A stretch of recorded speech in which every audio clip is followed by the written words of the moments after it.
उसमें विशेष रूप से जो सीनियर है ना, उनको भी प्रशिक्षण देना पड़ेगा, दादा सोगत राय जी को। मैं तो रोज पढ़ता हूँ नियम को, daily. Sir, thank you very much, Speaker, sir. And I thank every member of the House who has spoken and taken interest in the budget which has been presented here.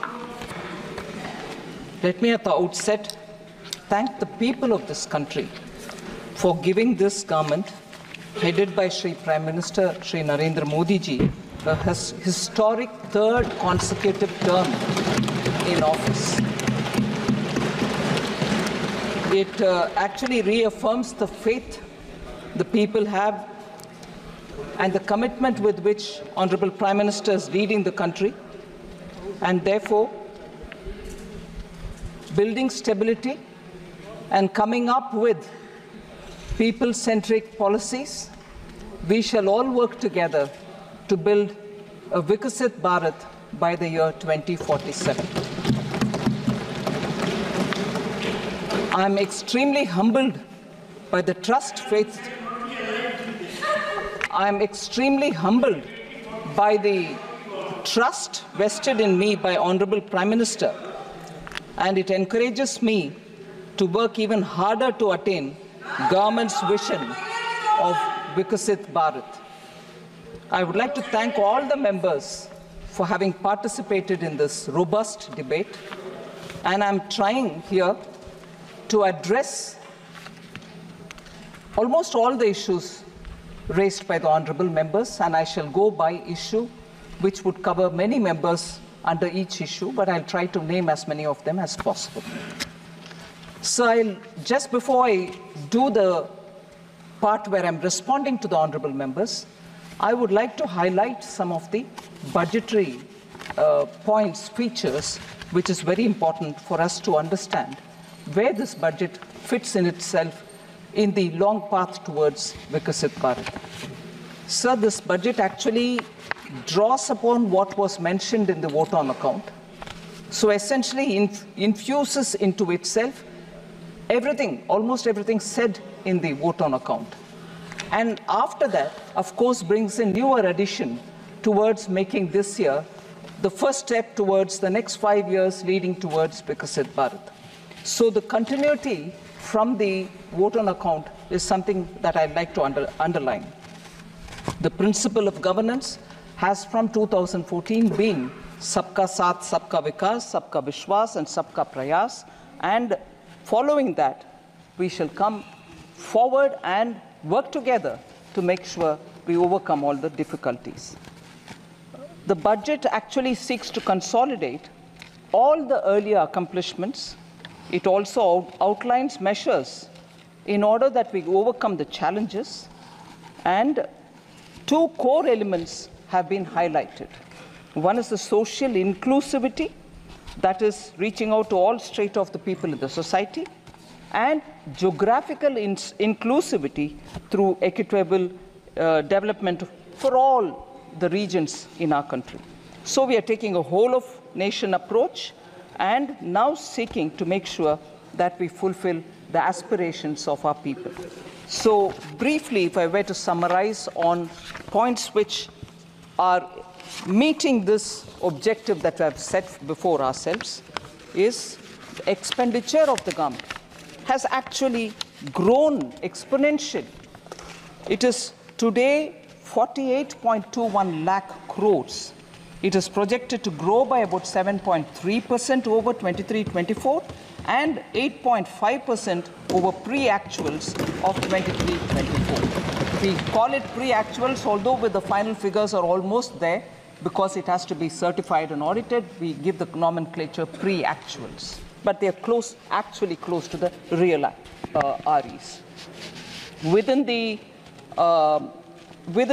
total expenditure, sir, one feature which has marked India's growth story post the COVID, it is the capital expenditure which the public money with which we are building assets, meaning government's own expenditure to build assets, to build capital expenses, are the ones, capital expenditure is the one which has actually enabled us to come out of COVID, whilst many other countries in the world are doing very many different things, but yet this one tested formula of depending on the multiplier which comes out of spending on public expenditure, spending on capital expenditure through public money, has actually yielded us such results that post-COVID, consistently we've maintained high growth rate, and we are the fastest growing in the world as a result of this very clear government's approach.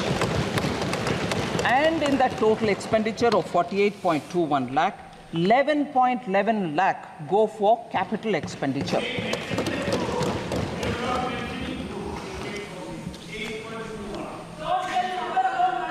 Sir, budgeted capital expenditure is now almost 3.3 times the capital expenditure which was there in 2019-20, that is prior to COVID, sir.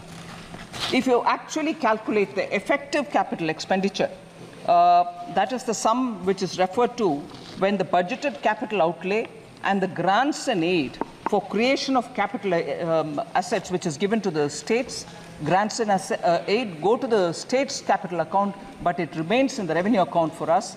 But because it also creates capital in the state's name, if we were to calculate the effective capital expenditure, it is pegged at 15.02 lakh or above 18% over the RE of 23-24.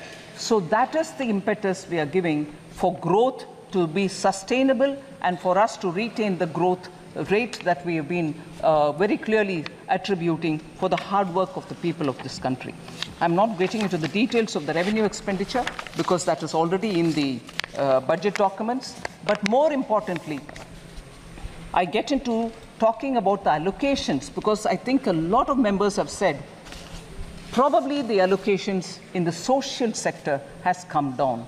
I want to, by giving the data, I want to showcase to the ministers, to the honorable members, that the expenditure on the contrary has gone up in each one of them, and I'll show by how many.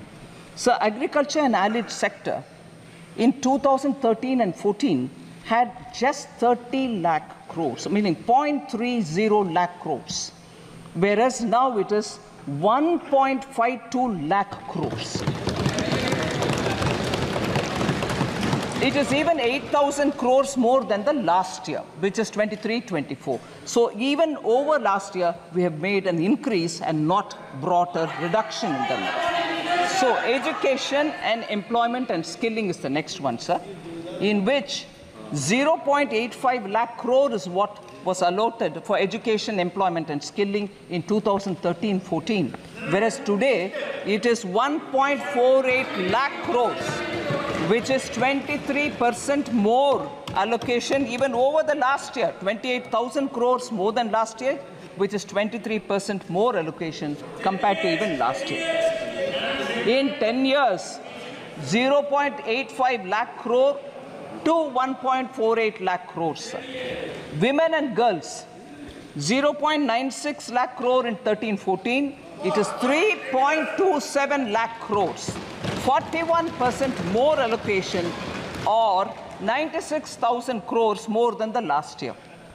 Rural development, including infrastructure, sir, 0.87 lakh crore, and this year, that is 2013 and 14, whereas this year it is 2.66 lakh crores, which is 11.7% more allocation over the last year, 28,000 crores more than the last year. Urban development was only 0.12 lakh crores in 2013-14, whereas it is close to a lakh crore now, 7,000 crores more than last year. Health and social welfare, sir, 0.72 lakh crores in 2013-14, it is now 1.46 lakh crores, 3,000 crores more than the last year itself. So nowhere has the budget given lesser allocation than the previous year. So I would want to appeal to honorable members to please have a look at the document in full and see that no allocation has been reduced. Sir, just briefly, what the budget 2024-25 tries to bring in is a balance among several objectives, because growth is important, and through better growth, higher growth, we believe that inequality can be addressed. So growth, employment, welfare spending, capital investments, and fiscal consolidation. These are the factors which we've tried balancing in the budget. So an indicator which is very important for us. If I'm insisting on doing public spending on capital expenditure, the quality of public spending is the revenue deficit to fiscal deficit ratio normally. From about 80% in 2020-2021 COVID year, on account of COVID pandemic, the revenue deficit to fiscal deficit ratio, sir, was expected to fall to 36% was very high, whereas it is now fallen to, it is expected to fall to 36% in 24-25, and therefore reflecting the fact that expenditure is going towards quality asset creation. No one can refute this data, sir. These are all available in public domain. And the other thing which is an important indicator is, I had promised in this House, sir, 21-22, that the government would endeavor to attain fiscal deficit to GDP level below 4.5% by the year 25-26, from an unprecedented high of 9.2% in 2020-2021. We have kept completely to the trajectory projected. We have not deviated from it. We are complying by that fiscal deficit trajectory given by me. Even today, you see that we've gotten close to the 4.6. Actually, this year, we have clearly given 4.9 as the fiscal deficit. So we are keeping our word on that. India's exceptional post-pandemic economic recovery to become the fastest growing economy over the last 3 years is truly magnificent, and I thank every citizen, the middle class, the entrepreneurs, the farmers, marginal workers, traders, everyone who I've mentioned, I've not mentioned, deserve big gratitude, a word of thanks from all of us, sir, because of their toil and hard work and belief that they have to bring up the situation for their families to be better, has resulted in India becoming the fastest growing economy. And how many nations, may I ask this year, how many nations have achieved this balance through the budget since post-COVID to retain that growth, ensure that this balance happens and continues that sustainable growth momentum? So at least these sort of things which have to be remembered for the sake of thanking our people, I would like to highlight these as the last few years' achievement of this government and entirely thanking the people of India. And this couldn't have been possible unless there is a hard-working, visionary leadership which takes us forward so that the country can really come out of the COVID distress. And I thank Honorable Prime Minister for his leadership on this. Sir, I had also presented the Jammu Kashmir budget for 24-25. I'm happy to inform that the concrete steps that have been taken to enable the Union Territory to break free from the fetters of the past, namely the legacy of fiscal distress which has been inherited from the erstwhile state.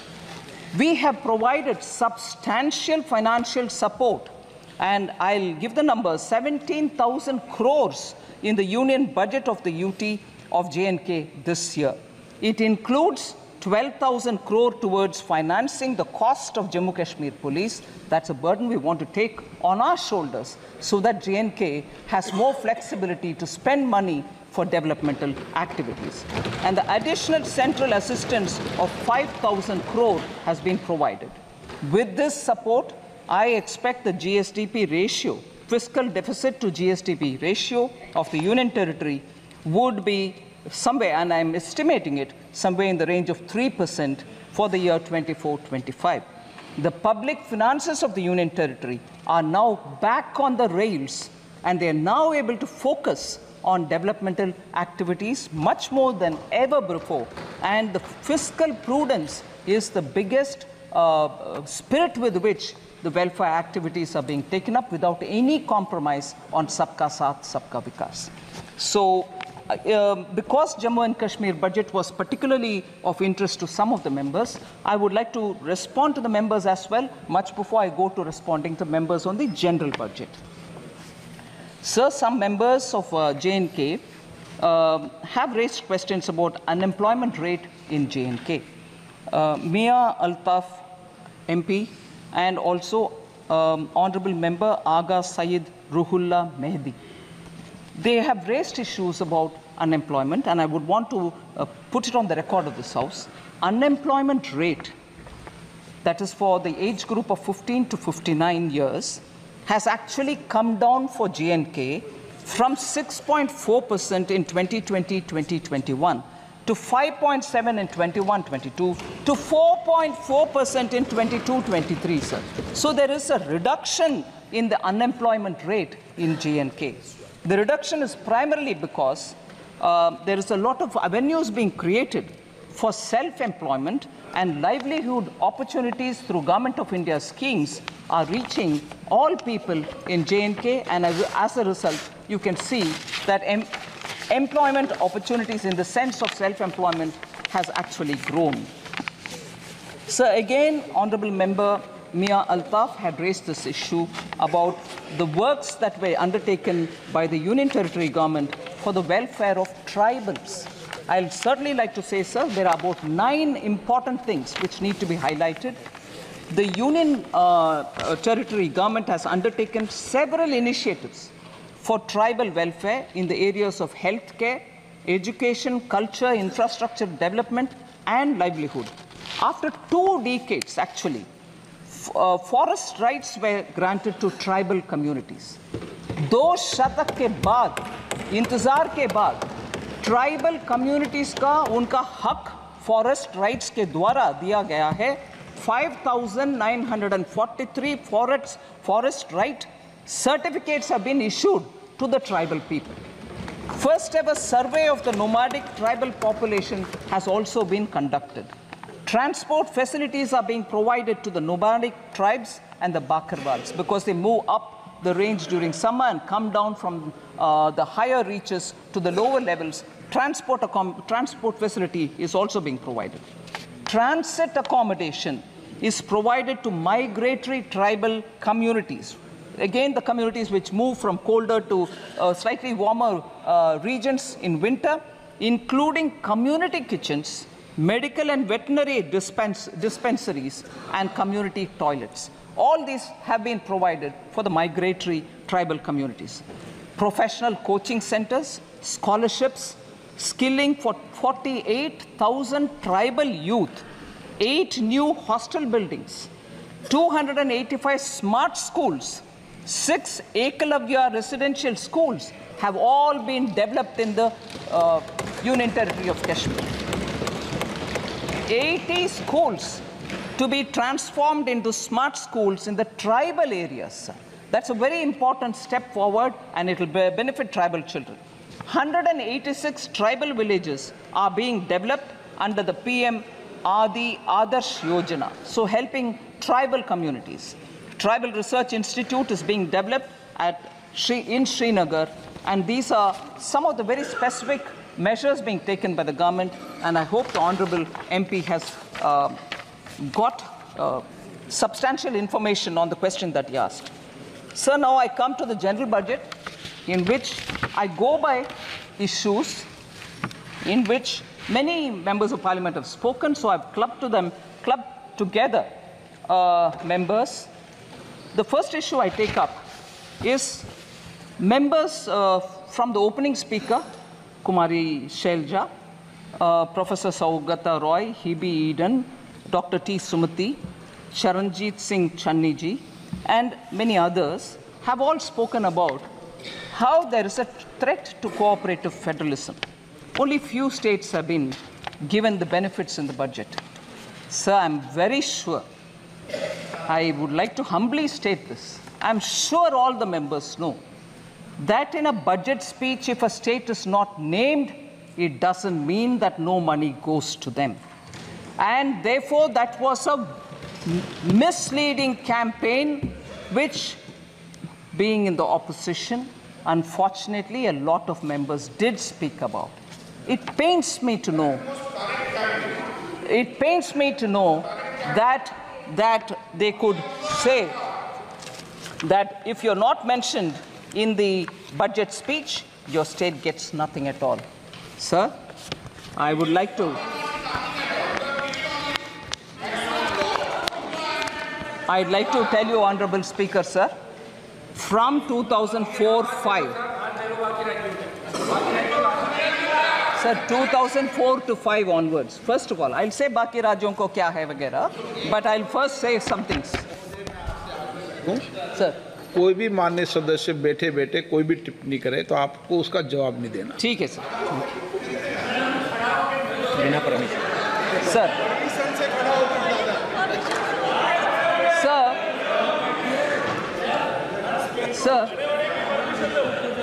I'll take the example, sir.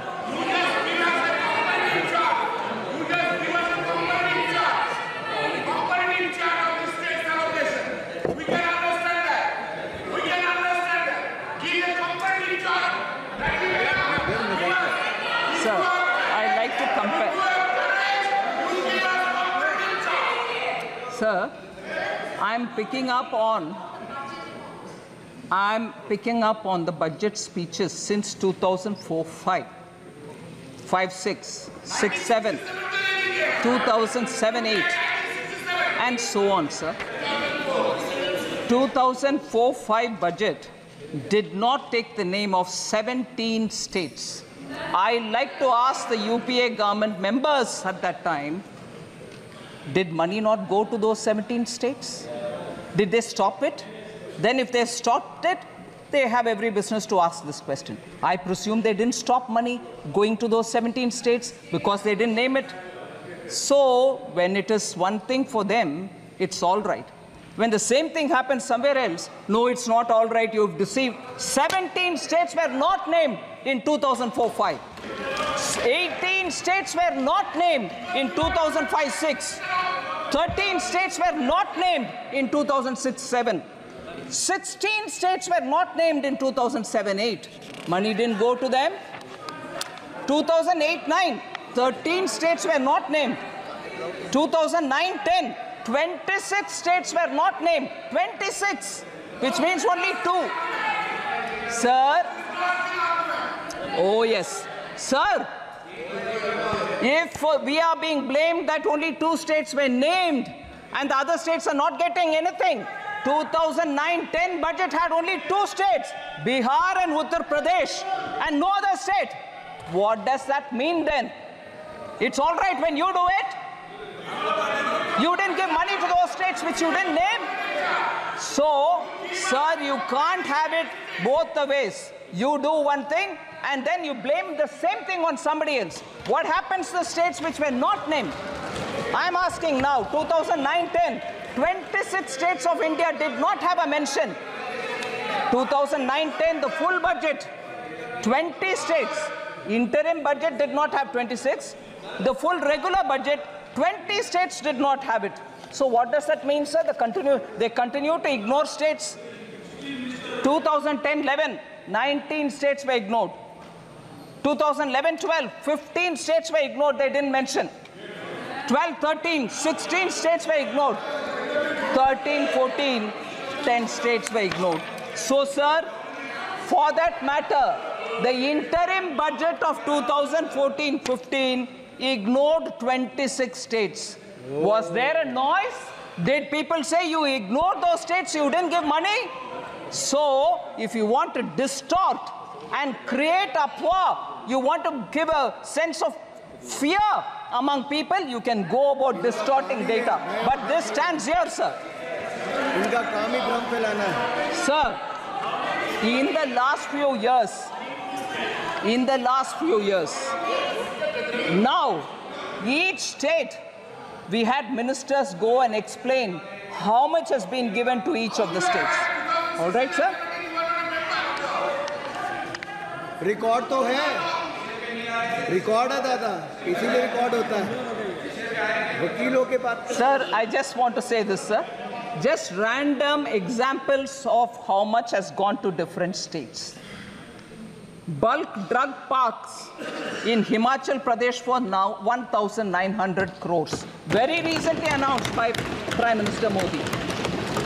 PM Mitra Textile Park went to Karnataka, Tamil Nadu and Telangana. Have they not received monies for that?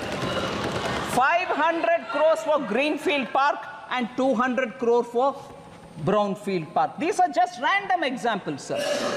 Railways, West Bengal, Jharkhand and Bihar, multi-tracking of Son, Nagar and Andal. Telangana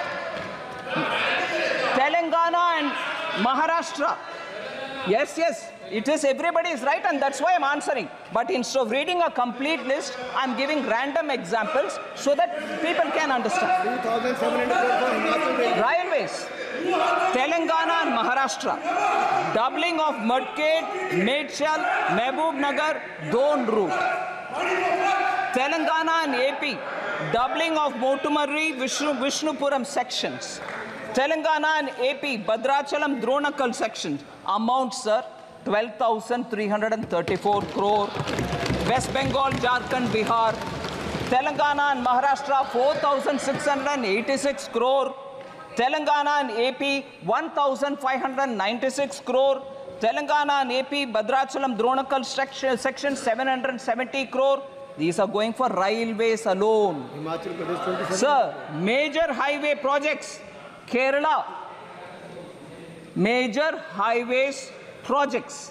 So I will like to put on record, because after all, the respective honorable members of Kerala insisted, and I'm glad to receive them, that much before I deliver the reply today, I have to meet with them. It was an all-party delegation. I happily met with them. I have no problems. I will address issues also that they have stated, and let it go on record that all the MPs came and met me before I gave the reply. I have no hesitation, sir. And there is no vanchana to any state. Nobody is being denied any money. So, India's first, sir, Kerala I mentioned, NH 66. Kappirikadu, Edappalli in Thrissur district. 9,667 crore major highway project, Kerala. Sir, major money comes na, 9,606 ongoing. Money comes or not? So, Mukkola junction to Kerala, Tamil Nadu border, 1,148 crore.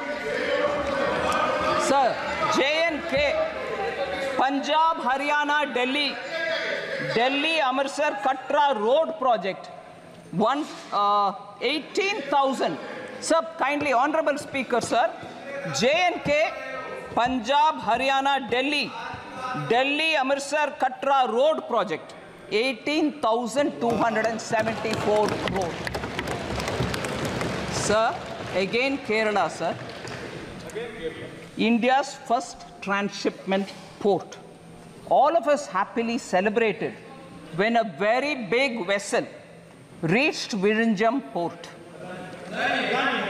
Kerala government, Congress government gave it. And nobody from who are speaking about AAs and A2, A1 and A2s don't question Kerala Congress government when Virinjam was given on invitation to, I'm not taking the name, one of the A's. On invitation. And nobody went. Nobody from Congress party went and said, "Arey, why are you giving to AA? Can't give it to AA." They didn't say. And afterwards, when communists came,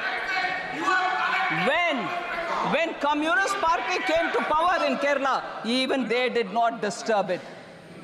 Congress gave it, communists came afterwards, even they also didn't touch it. How much of viability gap funding has been given by Government of India, sir?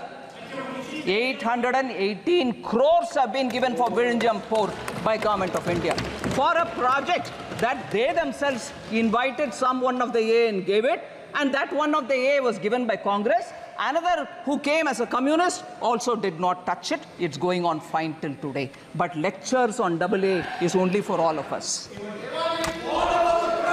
Sir? So, cooperative federalism, states not being mentioned in the budget speech, doesn't have to be a very big issue. They all know they have presented budget in this country for decades. But when it is a ordinary chai wala OBC leader who comes to become prime minister and he does administration well, you then have a problem. Arey, kya ho rahi hai? Is he doing well? No, no, we'll have to protest. This will not work out, sir. People are seeing this game. So total resources allocated to transfer of states in BE 24-25 is 22,91,182 crores, and that is an increase of 4,93,645 crore, 27.5% over the last year's BE. States transfer to states, 22,91,182 crores. Sir, you know the size of the budget, and rightly, that much which is due to go to the states are going on time. Then, of course, sir, I've spoken about the criticism about not mentioned in the budget speech. I don't want to elaborate. There are other things. Agricultural allocation has come down, and legal guarantee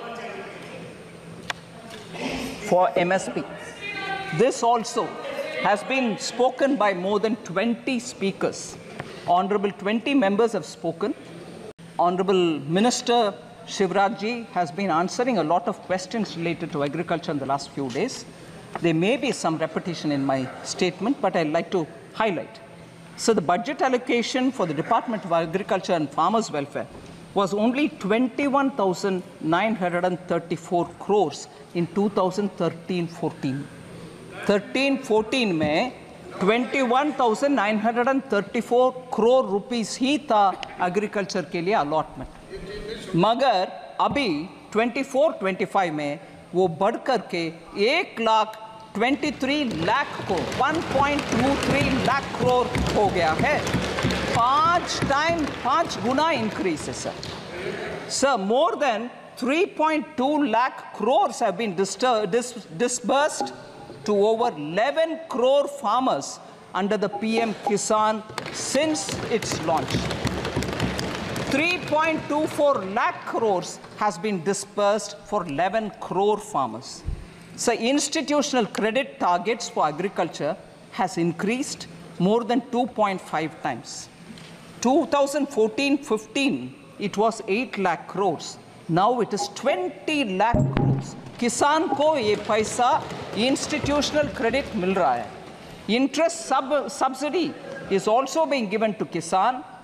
It has increased 2.4 times. 2014-15 में 6,000 crore interest subsidy के साथ किसानों को loan मिलता था bank से. अभी वो बढ़ करके 14,252 crore से सर इस साल 23-24. Number of accounts of small and marginal farmers availing agricultural loans has grown from 57% to 76%. 14 में 57% लोन agricultural farmers लेते थे. अभी 76% लोन ले रहे हैं सब्सिडी के साथ. इसीलिए ये नंबर और बढ़ेगी क्योंकि हमारे प्रयत्न किसान के साथ अच्छा चल रही है sir. Sir, also a committee has been constituted some time ago to look at how the CACP cost, Agricultural Commission for Agricultural Cost and Prices can work better so that किसान के लिए जो भी सुविधा मिलना चाहिए उसको बेहतरी तरीके से मिलाने के लिए कैसे काम करना उसके ऊपर एक कमेटी काम कर रही है. Sir, I want to highlight, if anything, I think many of our speakers have already said this, but I'd like to highlight this point, sir.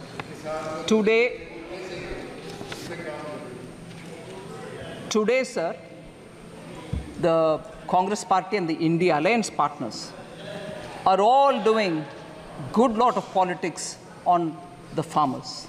I'm saying it with consideration, sir. I'm not speaking loosely. The National Commission on Farmers, MS Swaminathan, had recommended in 2006 minimum support price should be at 50% more than the weighted average cost of production. This was not accepted by the UPA government.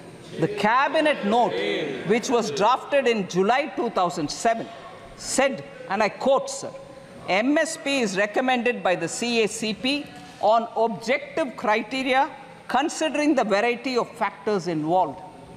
Therefore, setting an increase of at least 50% on the cost may cause distortion in the market.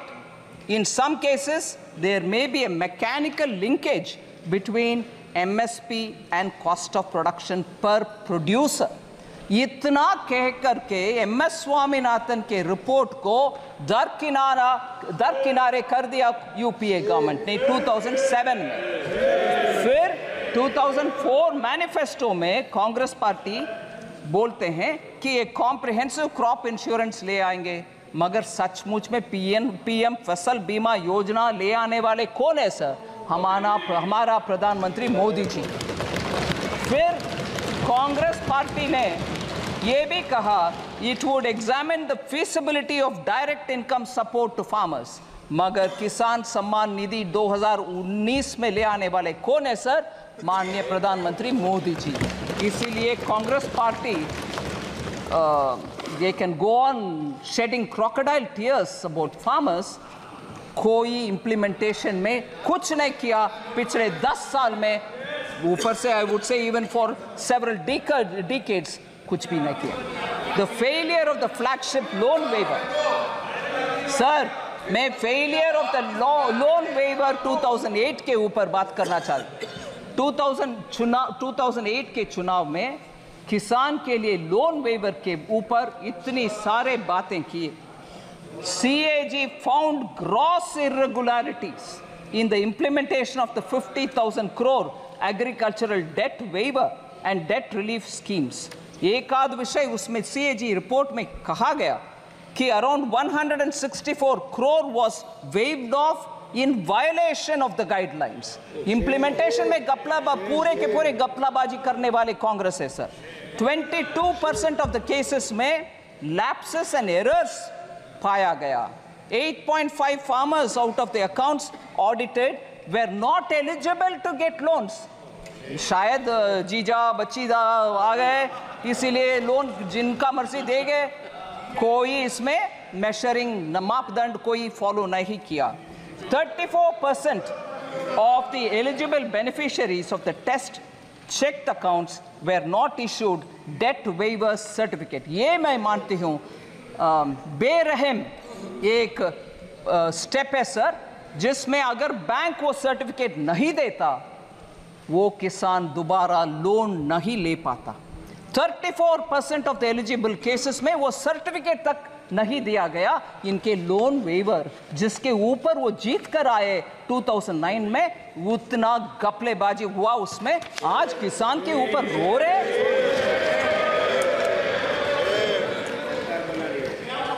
Sir, unemployment के ऊपर 15 honourable members ने बात किया.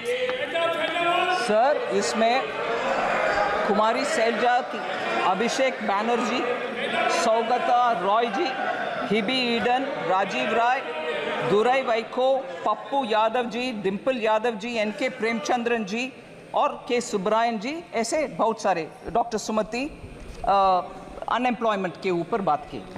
मैं उनका एक आध विषय स्पष्ट करना चाहती हूँ sir. Sir, our policy to make youth, इस बजट में यूथ के लिए 5 ऐसे स्कीम का एक बड़ा सा पीएम का युवा पैकेज हमने ले आए, जिसमें एम्प्लॉयमेंट भी है, स्किल ट्रेनिंग भी है, इंटर्नशिप भी है. Our policy is therefore to make youth सक्षम, स्वतंत्र और समर्थ. इसीलिए to make them competent, independent and capable, a lot of schemes have been brought in other than the 5 schemes put into PM package. 48 crore mudra loans worth 29 lakh crores have been dispersed since 2014. 29 lakh crores का dispersal हुआ मुद्रा में. इसीलिए इस बार क्योंकि वो success हुआ है, हम उसको 20 लाख रुपीस तक अमाउंट बढ़ा रहे हैं, 10 से लेकर के 20 तक बढ़ा रहे हैं. मैं ये 5 स्कीम के ऊपर ज़्यादा बोल नहीं रही हूँ sir, but I want to say UPA era में जॉबलेस ग्रोथ के विषय में एक विषय हाईलाइट करना चाहती हूँ सर. आरबीआई के क्लेम्स डेटा जो पीरियोडिकली हमें इकोनॉमी के ऊपर पिक्चर देता है, वो एम्प्लॉयमेंट यूपीए के इरा में, मतलब 2012 to 13 में और 13 to 14 में टोटल एम्प्लॉयमेंट एक्चुअली डिक्लाइन हुआ है. ये वो जिक्र करता है आरबीआई की रिपोर्ट. उनके कार्यकाल में जब टोटल एम्प्लॉयमेंट का नंबर डिक्लाइन होता है, उसके बारे में चर्चा नहीं करते. मैं आज उठा रही हूं इस हाउस में कि उस समय के एम्प्लॉयमेंट क्यों घटा. Why did it come down? If you are claiming that your economy management was all very good, how did total employment figure come down? And this is RBI data, not mine. Second, sir, formal employment was badly hit. Total persons engaged during the UPA time, annual survey of industries कहता है कि Covid pandemic के time, हमारे सरकार के time से, Covid pandemic के time हमारे सरकार के टाइम से ज्यादा डिक्लाइन उस समय हुआ टोटल पर्सन्स का एंगेजमेंट में. This is a data about 2012-13 employment total persons engage decline हुआ उस समय. Sir, we want to highlight the fact that the annual periodic labor force survey reports show that the labor market indicators for persons in the age group of 15 years and above has steadily improved under Prime Minister Modi 2017-18 to 2022-23. Our employment figures have improved. I'm giving you at least 4 indicators for that. Labor force participation has increased from 49.8 in 2017-18 to 57.9% in 22-23. Labor force participation number. इसमें women labor force participation has risen to 37% in 22-23 from 23% which was in 2017-18. Women का participation भी increase हुआ. Youth the unemployment rate has declined from 6% in 2017-18 to a low of 3.2% in 22-23. Youth unemployment for the age group 15 to 29 has declined sharply from 17.8% in 2017-18 to 10% in 22-23. So the last point on this employment debate, sir, SBI research report, which was released in July 2024, said India created 12.5 crore jobs between 2014 and 23 compared to only 2.9 crore during the UPA 10 साल. 2.9 crore UPA के 10 साल में, मगर अभी 12.5 crore हमारी 10 साल में sir. So employment के ऊपर बार बार गलत फहमियां प्रचार करना ये छोड़ दें, क्योंकि डेटा उसके खिलाफ है.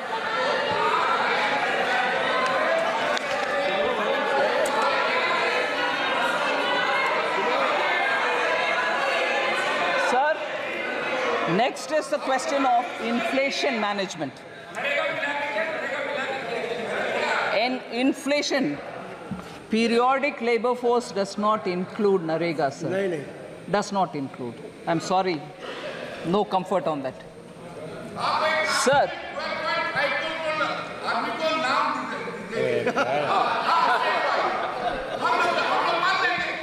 Sir, inflation. चेयर कर दो. तो सुनना ही नहीं है.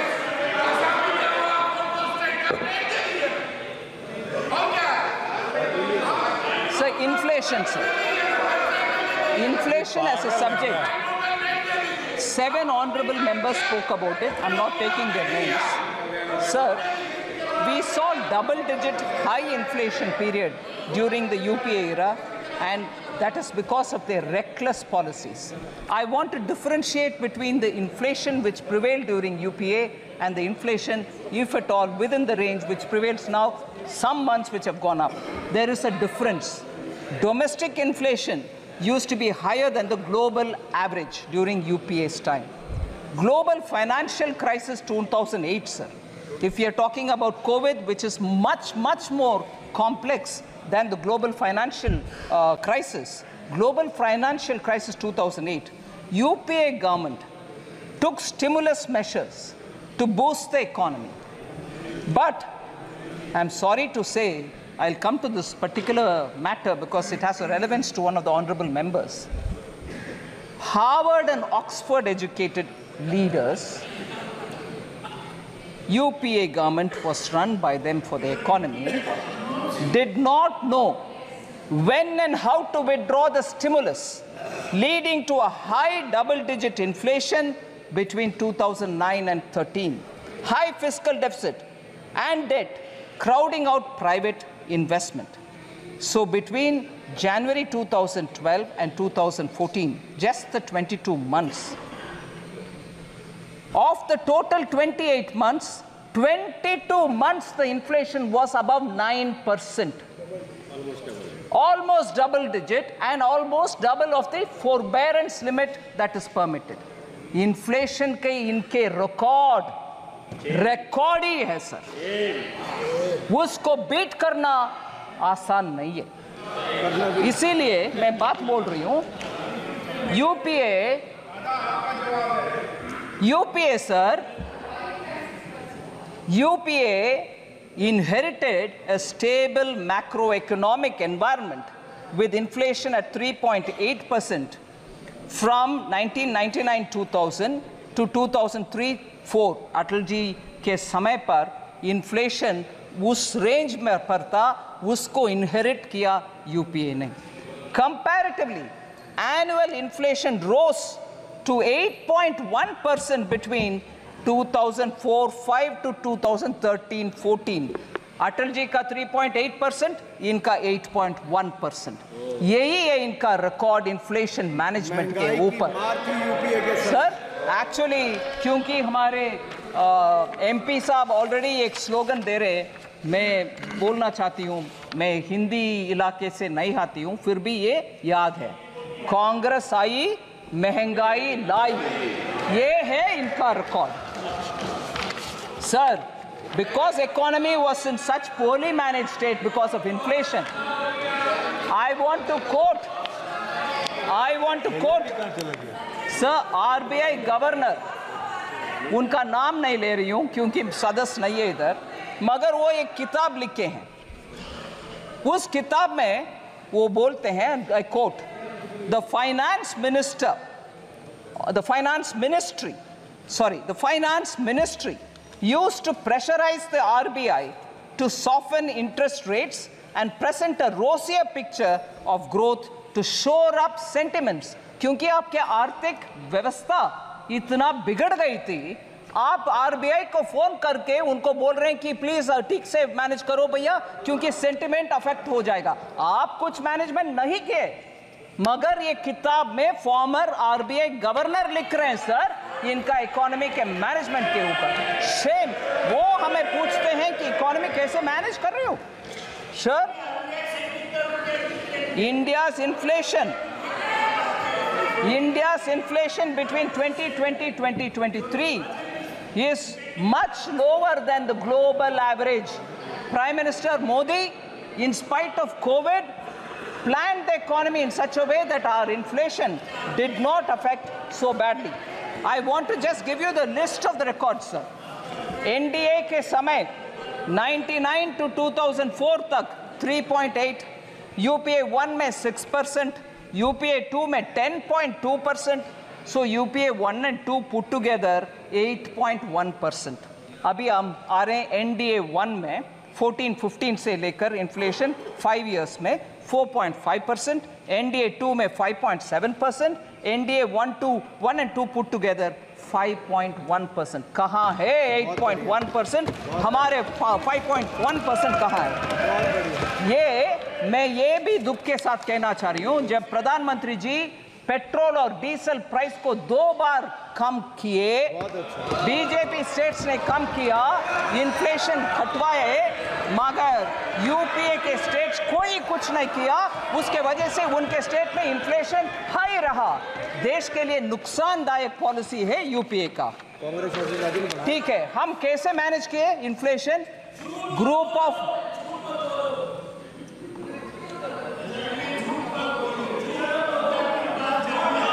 सर, एनडीए गवर्नमेंट कैसे मैनेज कर रही है? ग्रुप ऑफ मिनिस्टर्स के द्वारा इन्फ्लेशन को मॉनिटर करते हुए सप्लाई साइड का हर स्टेप हर बार उठाते हैं। मैं उदाहरण देती हूं सर, भारत ब्रांड आटा, राइस और पल्सेस का विषय हमने खरीद करके सब्सिडी के साथ जनता को पहुंचा रहे हैं। भारत आटा एट 27.50 रुपीज पर केजी, और लोग खरीद रहे हैं कि नहीं खरीद रहे हैं? बिल्कुल खरीद रहे हैं। 14.87 lakh tons have been sold for common public. Bharat rice 27.5 rupees per KG में चावल मिलता है और 13.98 लाख टन्स बिक्री हो गए हैं सर, लोग खरीद रहे हैं। भारत चना दाल 60 रुपीज पर केजी के 1 केजी का पैक 11.52 लाख टन सोल्ड हो गए। भारत मूंग दाल, बोथ मूंग दाल और साबुत मूंग दाल 2984.37 टन्स का सेल हो गया है। आम नागरिक तक हमारे भारत ब्रांड आटा पहुंच रही है, इसीलिए इन्फ्लेशन को वो फेस कर पा रहे हैं। सर, मैं अगले एक विषय, मुख्य विषय में आ रही हूं। SC ST को इग्नोर कर रहे हैं सरकार, विमेन एंड पुअर को इग्नोर कर रहे हैं। इसमें 4 लोग बात किए, Charanjit Singh Shani, Shrimati Dimple Yadav, K. Radhakrishnan and Thol Thirumavalavan, all members, honorable members of parliament who have raised this issue. I want to say SC or ST or women ke allocation has gone up substantially. Number there you sir, 23-24 में 1,59,148 crores था SC का। इस साल 1,65,493 crores, 6,345 crores और बढ़ाए ST 1,19,706 crores, 1,24,909 crores now, 5,113 crores अधिक we have increased it. Women 2,38,220 crore पिछले साल, इस साल 3,27,158 crore, 88,938 crores ज्यादा दिए हैं इस साल में। सर, इस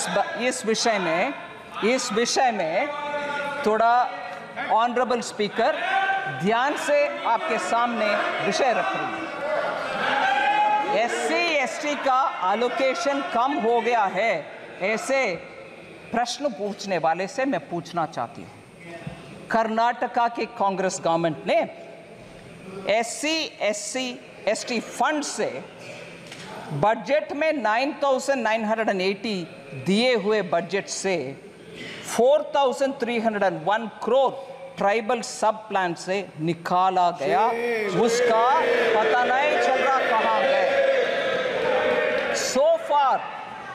So far of the total, Karnataka government has spent 2,228 crore, including 1,587 crore from the SC ST sub plan and 641 crore from the tribal sub-plan specifically, God knows where this is going. Because this has been questioned in Karnataka itself by the leader of the opposition and the media, I want to ask, माननीय former chief minister Charanjit Channi ji, आपके leader से बात करिए, कर्नाटका में जाकर के SC का हालात के ऊपर प्रश्न पूछिए। इधर पूछने का आवश्यकता नहीं है, उधर कांग्रेस गवर्नमेंट में हो रही है इतनी सारी घपला। फिर कर्नाटका से एक और विषय सर, जरूर मैं मानती हूं कांग्रेस में एससी के विषय में बात करने वाले हर नेता कर्नाटका आज ही जाए, पूछ ले कि क्या हो रही है। एससी के पैसा को निकाल करके प्राइवेट अकाउंट में डाला जा रहा है, किसी को मालूम नहीं हो रहे। एससी के ऊपर इधर लेक्चर हो रही है।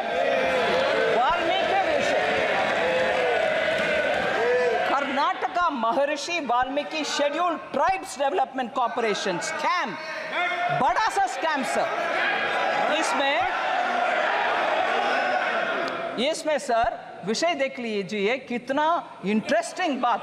Normally government stands up to say no गपला, क्या आरोप लगा रही हो, सॉरी, ऐसे बात करने के लिए सरकार के पक्ष में से खड़े होते हैं। मगर उधर नाम नहीं ले रहा हूं, मुख्यमंत्री जी खड़े होकर के बोल रहे हैं, अरे भैया वो 187 करोड़ नहीं है, सिर्फ 89 करोड़ से जो गपला है, मगर not 187 crore but only 89 crore. ये देख लीजिए क्या कॉन्फिडेंस, यही कांग्रेस है। गपला करो फिर आर्ग्यू करो, बोलो कि 189 नहीं है भैया, जस्ट 89 है, छोड़ दो।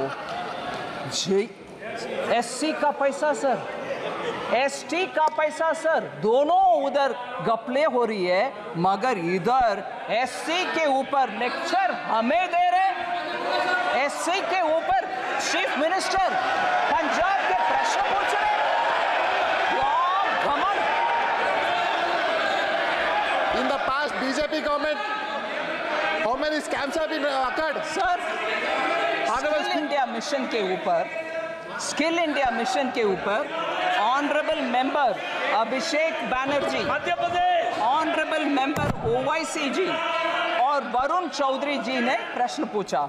आई want to highlight 3 honourable members, Abhishek Banerjee ji, Owaisi ji और वरुण चौधरी जी ने प्रश्न पूछा। इन द लास्ट डिकेड, क्योंकि डिजिटल पब्लिक इंफ्रास्ट्रक्चर इतना नेसेसरी हो गया है, स्किल्ड इंडिया डिजिटल हब में कैसे क्या है विषय, उनका कंसर्न है। स्किल इंडिया मिशन में सक्सेस नहीं हुआ। मैं उनको जेंटली बोल सकती हूँ, in the last decade the employment of Indian youth has increased sharply, rising from 34% in 2014 to 51% in 24। ये सब क्योंकि उनका स्किलिंग हुआ, उनके अपग्रेडिंग ऑफ स्किलिंग हुआ, उसके वजह से वो आगे आना संभव मान रहे हैं। और इस बार बजट के द्वारा 5 स्कीम्स का package, PM skill for youth और एम्प्लॉयमेंट फॉर यूथ के पैकेज के द्वारा इसको और आगे बढ़ाएंगे। यूथ के लिए हम काम करेंगे।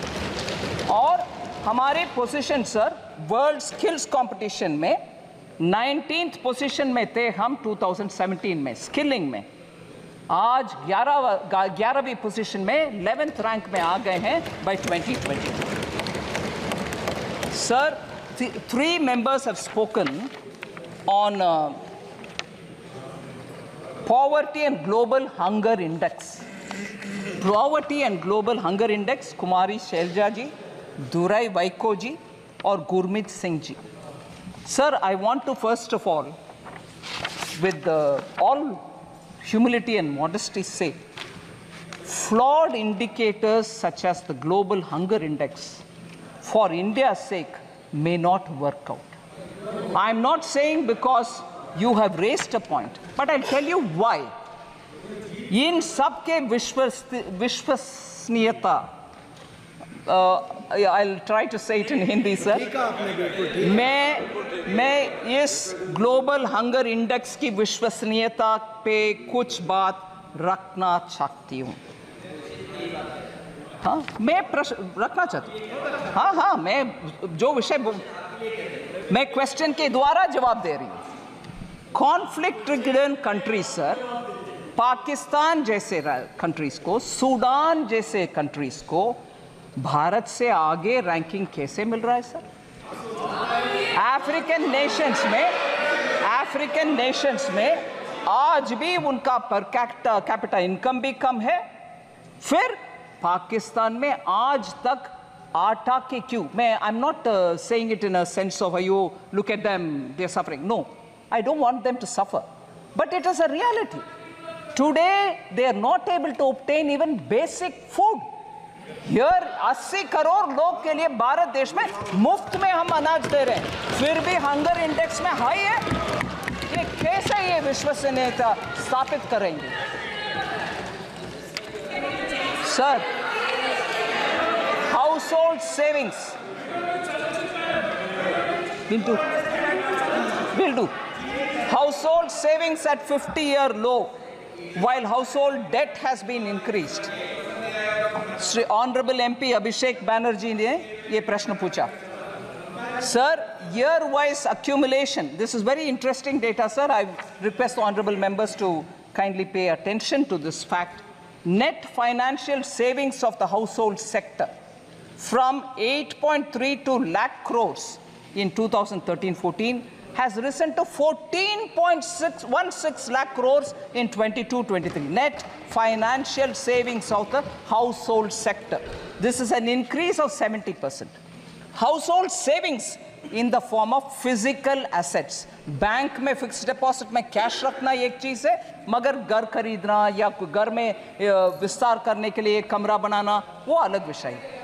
Today in the form of physical assets, sir, construction of houses or other immovable properties increased from 14 lakh crores in 2013-14 to 35 lakh crores in 22-23.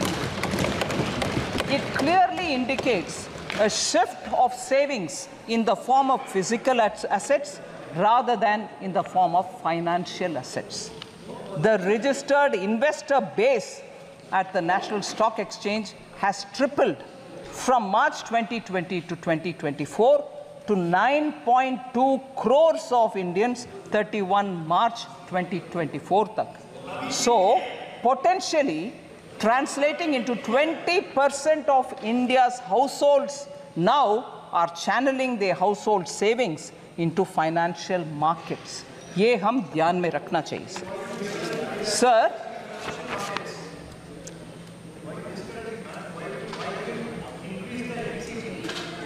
I'll come to that. I'll certainly come to it.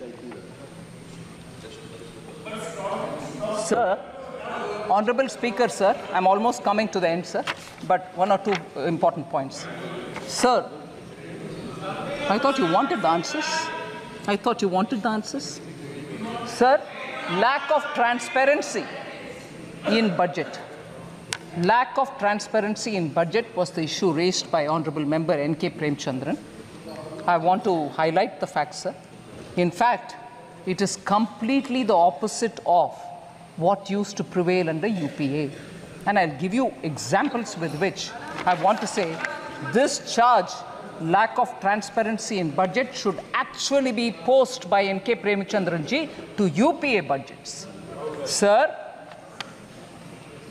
all the details have already been provided. I'm not going to say what is revenue, how much is revenue receipt, how much is other receipts. The borrowings are meant for financing fiscal deficit, because the question also said how government will finance the additional allocation of around 56,000 crores. So I want to just highlight borrowings are for financing fiscal deficit in a way. I would like to mention that the borrowing has been reduced due to better fiscal management, and reducing the fiscal deficit from 5.1% in interim budget to 4.9% in the regular budget of 24-25 explains that. The hallmark of Prime Minister Modi from the days when he was Chief Minister of Gujarat is fiscal prudence without compromising on welfare. He continues on that track. He has not compromised on welfare businesses or schemes, but very clearly manages his finances carefully, and that is why you have that fiscal prudence reflecting in the fiscal deficit. Sir, this is a total contrast to what had prevailed during UPA. I want to highlight how the Congress-led UPA government, constant practice of hiding the deficits through off-budget borrowings and issuance of oil bonds, which shifted the fiscal burden to future generations. Under the UPA, standard fiscal practices were routinely changed to make the budget numbers look favorable. You saw, I've already said how the RBI governor spoke. In order to make an impression of nice, goody-goody, you call the RBI, you fudge the numbers, you put it under the carpet. All this has happened during UPA, not our times, sir. In financial year 2021, the government, our government under Prime Minister Modi, rapidly repaid all outstanding National Small Saving Fund loans which were provided to the FCI in lieu of food subsidy by providing additional budgetary support. We cleared the accounts, sir. Very good. And as a result, that came onto the budget, and there was no hiding under the carpet. External borrowing कर दिया, budget में दिखाया नहीं. मैं budget fiscal deficit अच्छा number दिखाऊंगा, मगर इधर borrow करते रहे. नहीं. Everything that you get, everything that happens in finance ministry is now in the budget for all of us to see. इसमें कोई पीछे से borrow करो, उधर रखो, इधर दिखाना नहीं है, नहीं होता. So lack of transparency अगर है तो वो यूपीए के गवर्नमेंट में हुआ था, अभी नहीं. Complete food subsidy under the PM Garib Kalyan Anna Yojana is being provided transparently through government budget. Sir, from 21-22, off-budget funded schemes are being proactively disclosed in the budget document. इसीलिए हर step हम ले रहे हैं transparency की ओर. I want this to be recognized by the honorable member. So the last two members who asked particular questions, sir, on the minority budget has been reduced. Honorable member Ziaur Rahman Bark from UP, I forget his constituency, Sambal. But I must say, sir, you normally don't allow us to mention names of people who are not the members.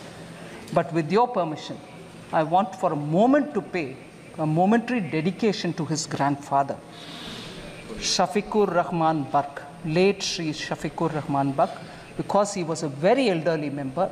He came several times to meet me on his constituency-related problems. I used to respect him. I gave him a lot of time to understand his issues, and where I could help, I have helped him. But not for that, but I do recognize the dignity with which he has approached his assignments, even with that even with that seniority in age. So I want to respect the grandson who's now come in his position, who's asked this question. Sir, minority budget, has it come down? No, it hasn't come down. I want to very clearly say, sir, 22-23, actuals are 803 crores. 23-24, budget estimates were 3,098 crore. 24-25 budgetary estimates, 3,183 crore, 85 crores more than the last year has been given. No reduction in the fund. Sir, under NMDFC, which is National Minorities Development and Finance Corporation, since 2014, 8,300 crores worth of loans have been disbursed to more than 22.5 lakh minority beneficiaries, of whom 85% are women.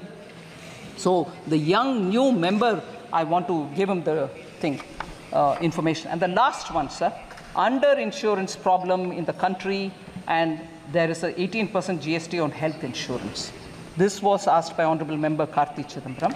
I want to highlight that PM Jeevan Jyoti Bima Yojana has over 20 crore enrollments, and over 16,087 crore claims have been paid till date. 2 lakh insurance cover at just 436 rupees per annum premium. We have paid 2 lakh, we have paid 20 crore enrollments. and 16,087 crores have been cleared as insurance claims. PM Suraksha Bima Yojana, sir, 44 crore enrollments and 2,757 crore claims have already been paid. And what is the structure, sir? 2 lakh rupees for total disability or accidental death at just 20 rupees per annum premium.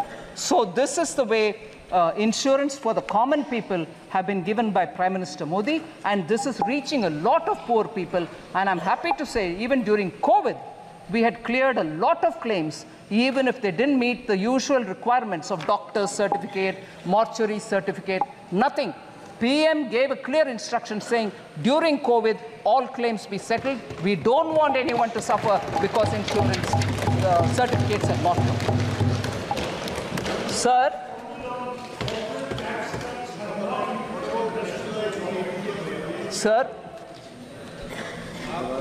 this is not something I very much would want to speak about, but there are 1 or 2 things which I need to highlight before I come to the last 2 points, sir. Professor Saugata Roy has raised a lot of issues, but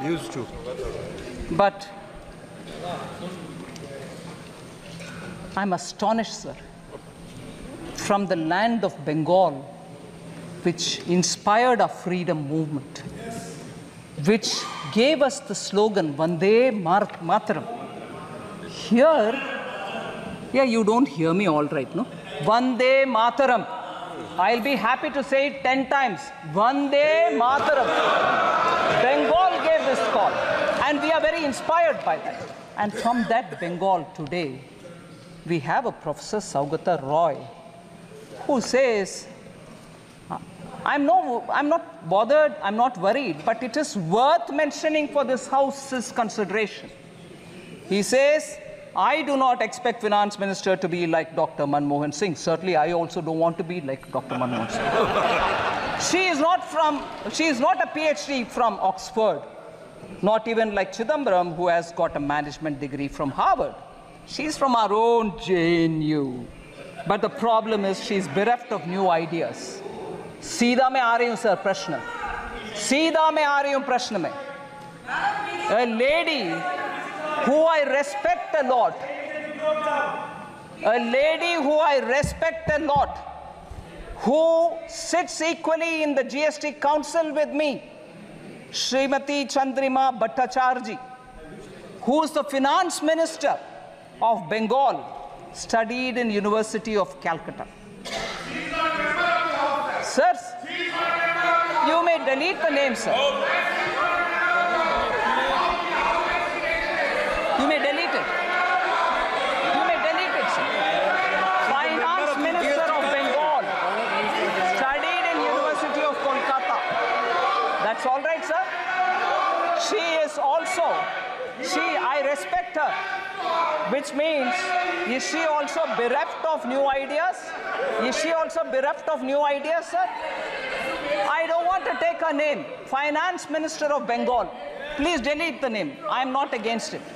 I respect her, sir. She does wonderful contribution in the GST Council. She is from University of Kolkata.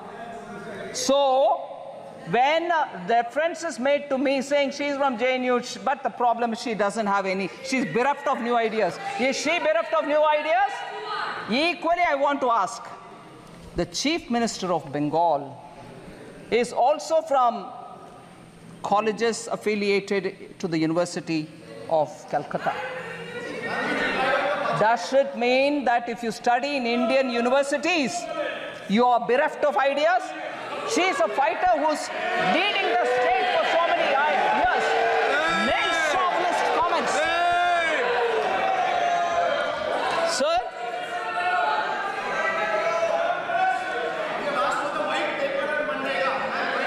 I'll come.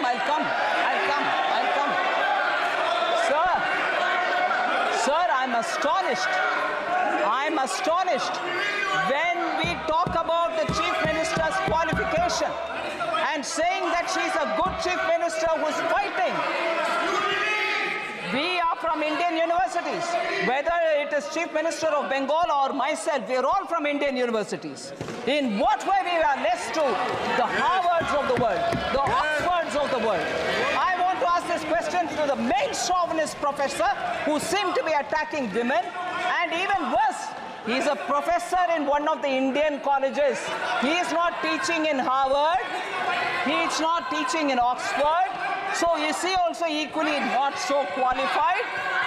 A professor in Indian university demeans people who have got qualification from Indian universities, sir. Professor Saugata Roy, please be ashamed of yourself.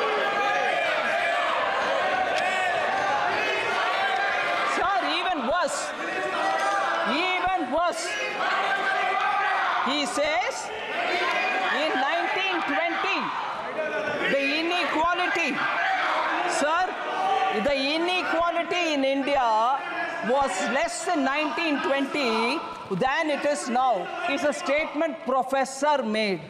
I can't believe this statement. Sir, Bengal suffered under the British. We all see the images of skinny, starved, bone and skin Indians, Bengal people who were starved by the British, and the entire grain of West Bengal was taken to fund the war.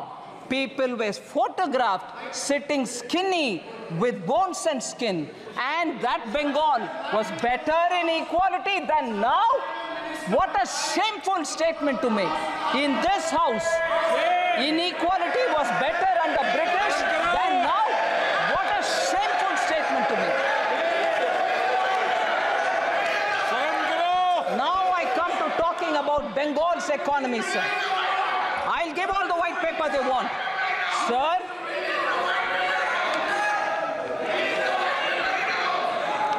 West Bengal's share in total industrial production of this country. Honorable Speaker, sir, I'd like to draw your attention and say West Bengal's share of the total industrial production of this country, which used to be 24%. I want honorable members to keep paying attention to this data. It's very important for this country. 24% was Bengal's contribution to total industrial production of this country at the time of independence. Today, you want to know what that number is? 3.5. That's the Bengal economy. That's the Bengal economy.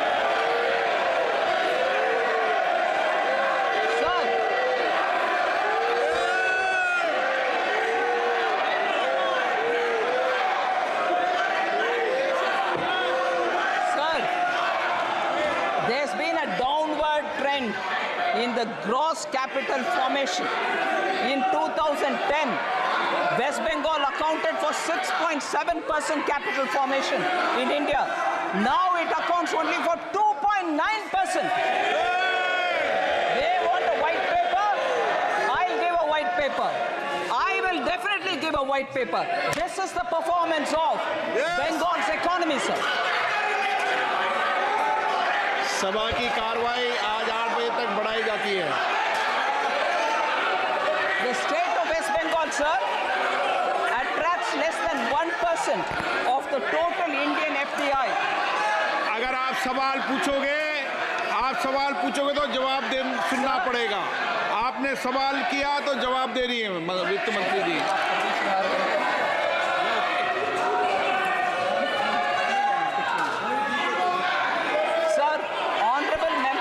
Supriya Sule had asked question about fiscal deficit target of 4.9% may not be achieved.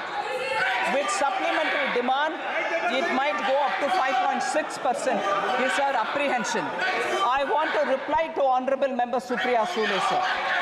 The year-end actuals of a year represents the full financial year's expenditure. It is inclusive of additional appropriation that may have been granted to the Parliament by the Parliament through supplementary demand. But I want to lay before honorable member my fiscal deficit numbers. 21-22, the fiscal target set was 6.8%. What we achieved is 6.7%. 22-23, 6.4 was the target set. 6.4 was achieved. 23-24, 5.9 was target set. 5.6 was achieved.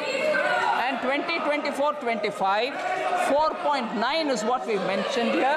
I'm confident that of achieving that fiscal goal and the glide path which we have given, and therefore 4.5% of GDP for 25-26 is what we achieve. Will achieve is my hope.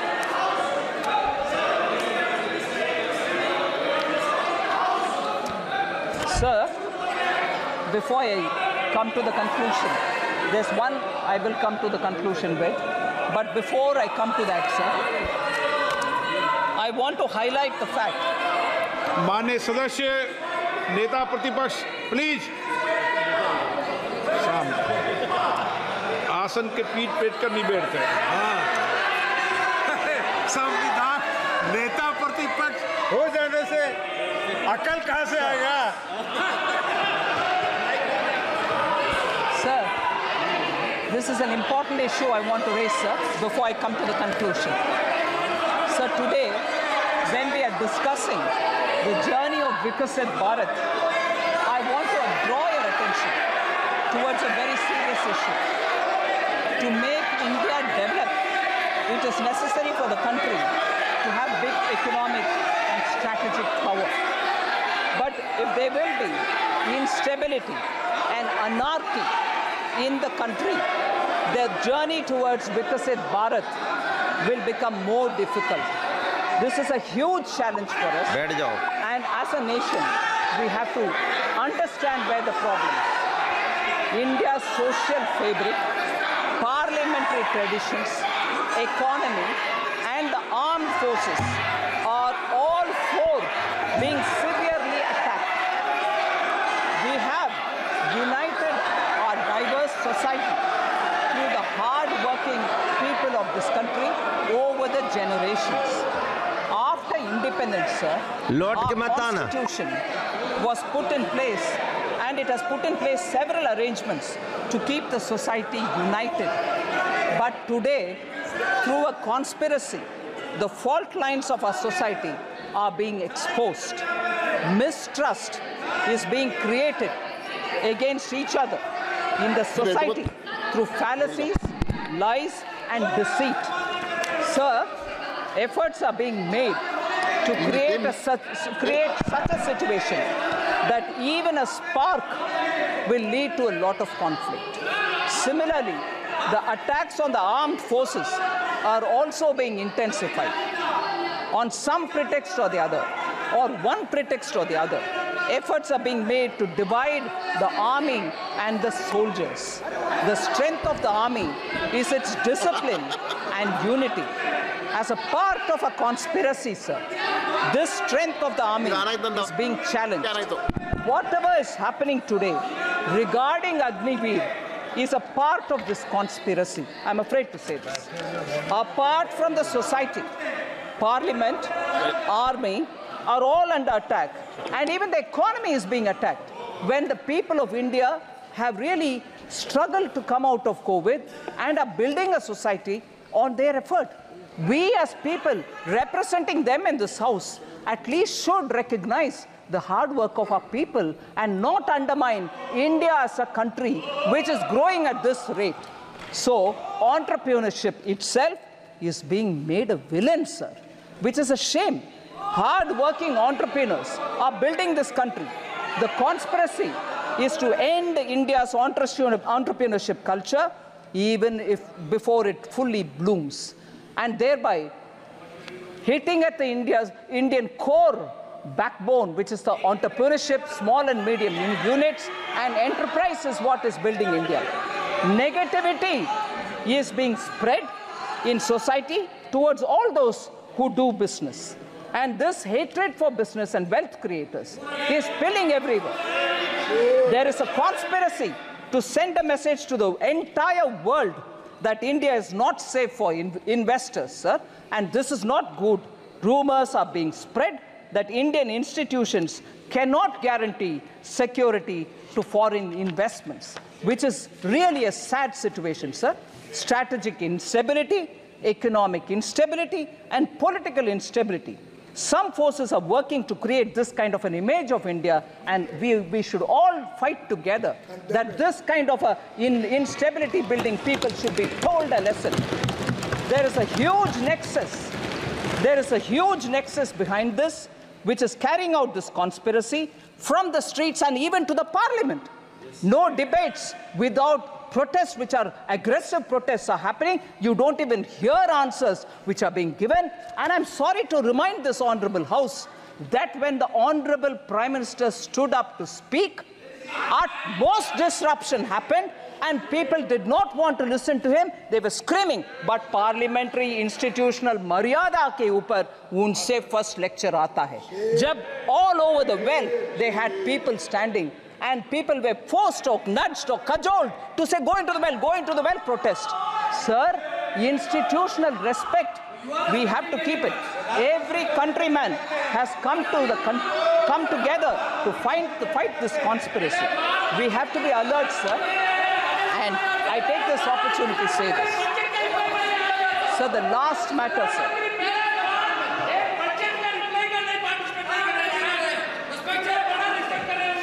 Sir, the last matter.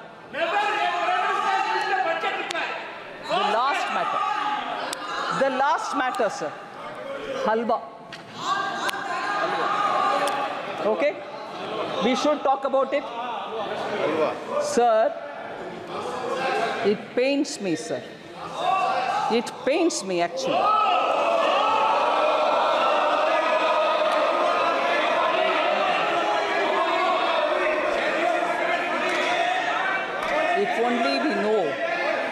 If only we know the background with which halwa ceremonies are conducted before the budget is prepared. If only we know the background.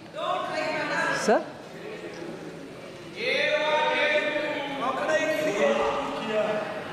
If only we know the background of why halwa ceremonies happen, sir.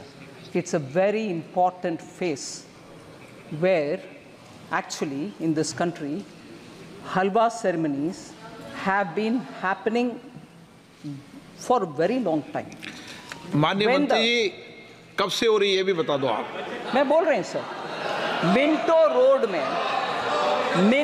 Road में जब printing press था, जब budget उधर print होता था, तब से लेकर के staff who get themselves inside that premises, budget present होने के बाद तक जब बाहर नहीं आते थे, आज भी वो सिस्टम बरकरार है।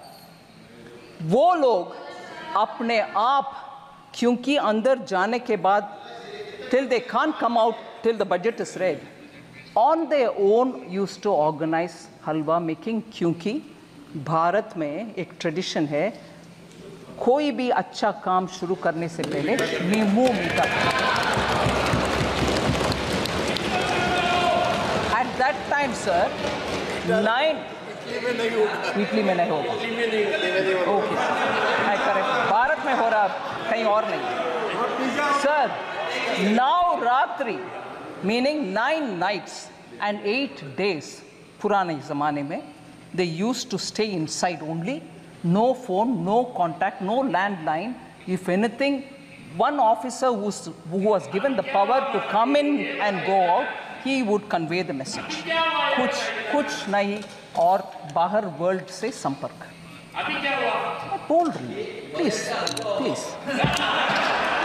अभी sir 5 nights and 4 days nowadays they stay in the cellar of North Block, and this is essentially because the confidentiality of budget making has to be respected.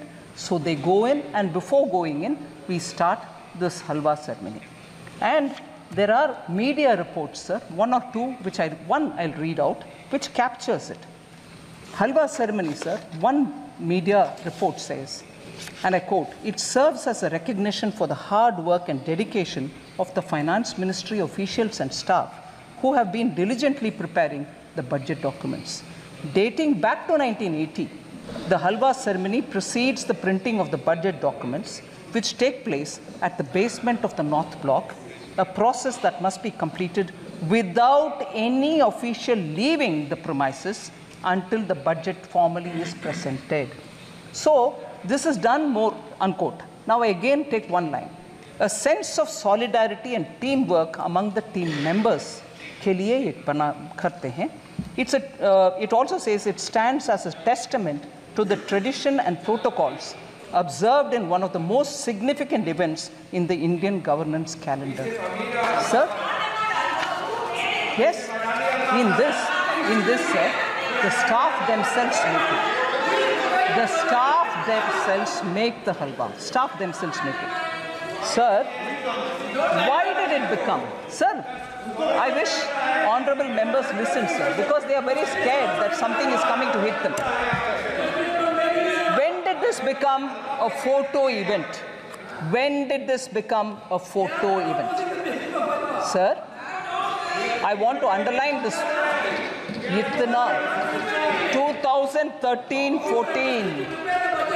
2013-14 में मंत्री जी नीचे सेल्लार में जा करके हलवा बंटवारा करने का शुरुआत 2013-14 में हुआ. मैं पूछ रही हूँ तब by that time, क्योंकि our leader of the opposition by that time was a full active leader. उससे पहले ऑर्डिनेंस फटा भी गया, वो इंडिपेंडेंस दिखाया विपक्ष के नेता. क्यों उस समय फाइनेंस मिनिस्टर तब की उनसे ये पूछा नहीं गया कि कितना एससी है भाई, आप नीचे जा रहे हो फोटो के लिए, बोलो नहीं तो वो हलवा में कैंसिल करूंगा, क्योंकि उस समय वो पावरफुल थे ना, रिमोट कंट्रोल था ना. वो हलवा क्यों कैंसिल नहीं किया? उनके हलवा कैंसिल नहीं किया, तब ये पूछा नहीं गया. भारत के हलवा बटाया जा रहा. सर, ये आदत किसी का हो तो वो जमाना गया. मलाई खा करके इस देश को छोड़कर या पार्लियामेंट को छोड़कर लोग गए. लोग वोट करके मलाई खाने वाले को दिखाया रास्ता, चले जाओ, आप सत्ता में बैठना नहीं है. वो जमाना गया. मगर उस समय के फाइनेंस मिनिस्टर से ये पूछा नहीं गया आप नीचे जा रहे हो बंटवारा करने के लिए, हलवा बंटवारे करने के लिए, आपके साथ कितने एससी हैं, कितने एसटी है, कितने ओबीसी है, वो पूछा नहीं है. उस समय के ऑफिसर्स लोग के स्टैटिस्टिक्स गणना नहीं हुआ, मगर अभी पूछा जा रहा है.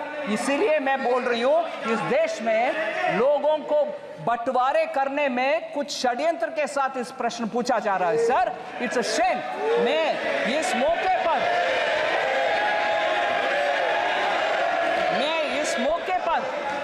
मैं रिस्पेक्ट करना चाहती हूं दो लोगों को. सर, आप परमिट नहीं करते हैं नाम लेने के लिए, वो मेंबर भी नहीं है, मगर प्रिंटिंग हमारा फिनेंस मिनिस्ट्री के इंपॉर्टेंट स्टाफ दो लोग, उनको मैं जिक्र करना चाहती हूं. सर, ये सेक्रेट नहीं, प्लीज आप सुन लीजिए, सेक्रेट हलवा के विषय और इसमें इतना इमोशन जुड़ा हुआ है, ये समझ में आएगा. सर, रिटायर्ड ऑफिसर उनके पिताजी गुजर चुके थे जब वो अंदर पहुंच गए और बाहर आने का कुछ नहीं है possibility. Shri Kuldeep Sharma ji deputy manager थे प्रेस का, उनके पिताजी का देहांत होने का विषय उनको अंदर होने के बाद मिला. फिर भी सर, वो कमिटमेंट देखिए, वो जब तक फिनांस का बजट डिक्लेयर हुआ तब तक बाहर नहीं आया. मैं उनके सर झुक करके नमन करती हूँ. ऐसे लोग हैं सर, उधर उनका सेंटिमेंट है हलवा बनाना और बंटवारा करना, उनको नीचे दिखाना अच्छा नहीं है. नीचे दिखाना अच्छा नहीं है. दूसरा मैं बोल रही हूँ, श्री सुभाष अभी भी है प्रिंटिंग प्रेस में. वो भी अंदर जाने के समय उनको मैसेज आया, उनके सुपुत्र का देहांत हुआ सर, मगर वो बोले नहीं, मेरा जिम्मेदारी, क्योंकि हलवा के सेरेमनी हो गई, मैं अंदर आ रही हूँ, इससे I will not come out. ये है सेंटिमेंट उधर, हलवा बनाना और अंदर जाना, पूरे कर्तव्य निभाना और बाहर आना, इसको नीचे दिखाना सही नहीं है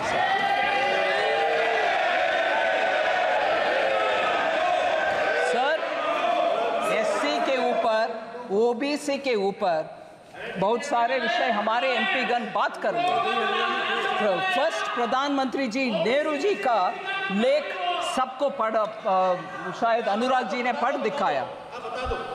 नेहरू जी ने 27 जून 1961 को लिख रहे हैं, I quote sir, I dislike any kind of reservation, more particularly in service. I react strongly against anything which leads to inefficiency and second-rate standards. Unquote.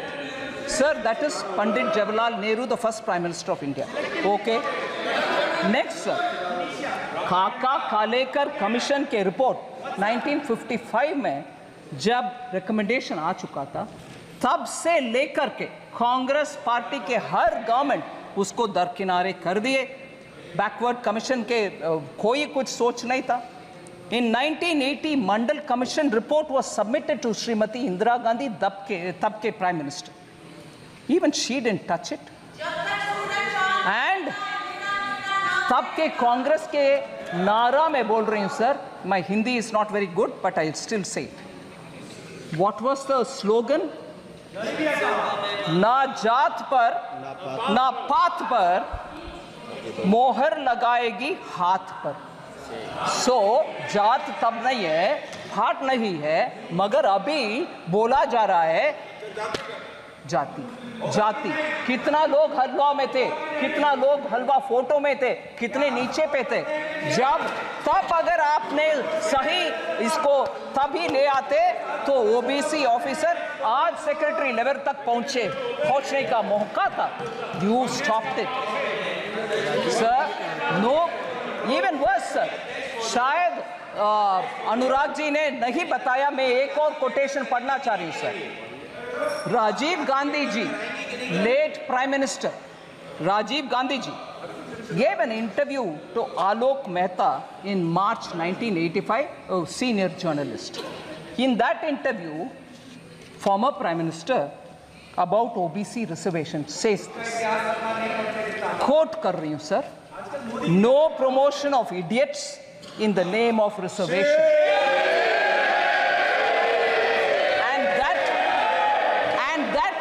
Promoting idiots in the name of reservation, and that promoting idiots in the name of reservation would harm the entire country, unquote. Reservation के ऊपर ये इतना lecture दे रहे हैं sir. Ambedkar ji cabinet से निकल करके he said I don't want to be in this because there is no justice for backward communities or for SCs. उनके चिट्ठी, ये सब विषय लंबा सा चिट्ठी सर, मगर वो रेलेवेंट पैराग्राफ में पढ़ रही हूँ। So he said, quote, I will now refer to another, second in brackets, matter that I will now refer to another matter that had made me dissatisfied with the government.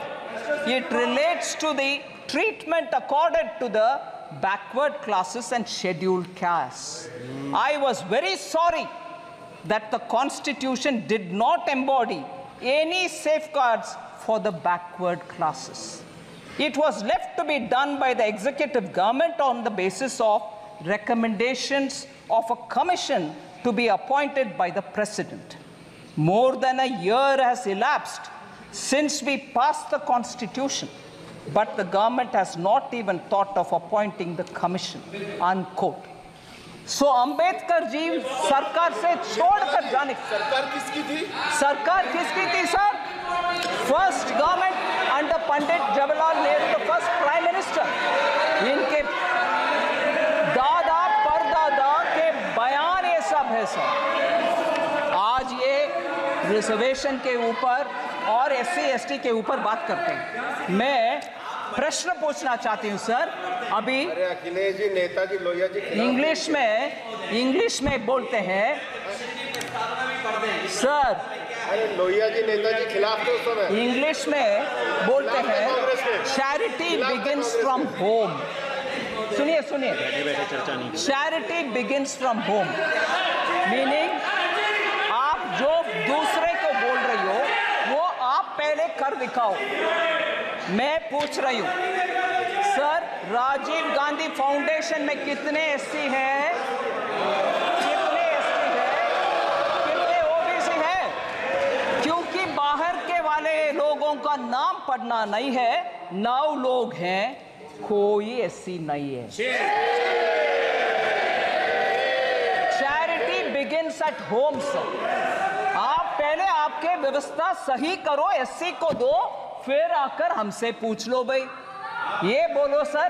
फिर दूसरा एक उदाहरण देती हूं sir, Rajiv Gandhi charitable trust, उसमें 5 लोग हैं board of trustees में, नाम नहीं पढ़ रही हूं सर, मगर मुझे एक भी एससी नहीं दिखाई।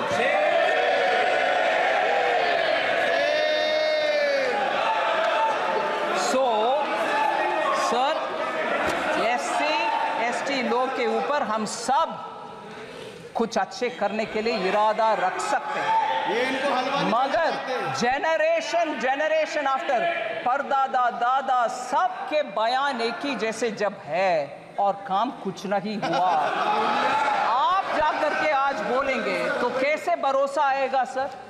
और ऊपर से हलवा जैसे एक इमोशनल सेंटिमेंटल मैटर जिसमें पूरे उस मिंट का फाइनेंस मिनिस्ट्री के स्टाफ बंद अंदर कमरे में ये रह करके काम करते हैं, उनके मुंह मीठा करने का काम में आप ऐसे प्रश्न चिन्ह के साथ। और मैं जब इस विषय में मैं कैसे जवाब दूं, ऐसे करके सर पे हाथ रखा तो पूरे ट्रोल आर्मी के साथ मुझे पूछा जा रहा है कि एससी के ऊपर जब विपक्ष के नेता बात कर रहे हैं आप सर पर हाथ रख रही हो, हंस रही हो। नहीं, ऐसे एक इमोशनल मैटर को इतना हल्के से डील कर रहे हैं, उसको मैं सर न फोड़। Sir thank you very much sir, मैं बजट के लिए कुछ इतना समय दिए आपके लिए मैं धन्यवाद।